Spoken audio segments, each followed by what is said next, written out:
میم ایک ایسا حرف ہے جو جوش کو ابھارتا ہے اور راز کو تدفین کرتا ہے۔ تبھی جس انسان کا نام ایم یا میم سے آتا ہے،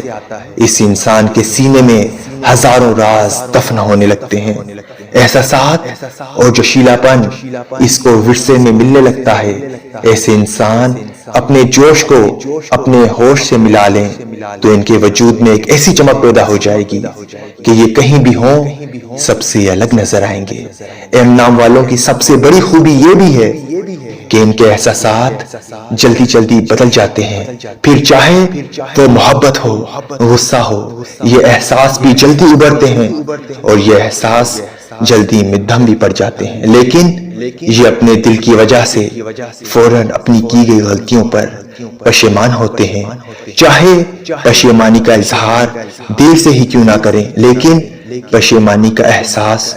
وجود میں پہلے ہی پا لیتے ہیں اور ان کے نام کے ساتھ ان کو وراثت میں وفا کی صفت پہلے ہی مل چکی ہے، تبھی یہ بے وفائی سے نفرت کرتے ہیں اور آخری حد تک وفادار بننے کی کوشش کرتے ہیں۔ جن کا نام ایم سے آتا ہے وہ صبح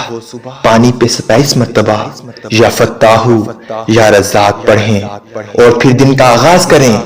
تو اللہ پاک کا خاص کرم ان پر نازل ہوگا اور یوں زندگی میں ان کی رکاوٹیں ختم ہونے لگیں گی۔ بے شک اللہ پاک نے انسانوں کے نزدیک ہر شے کو واضح کر دیا، لیکن افسوس انسان غور و فکر نہیں کرتے۔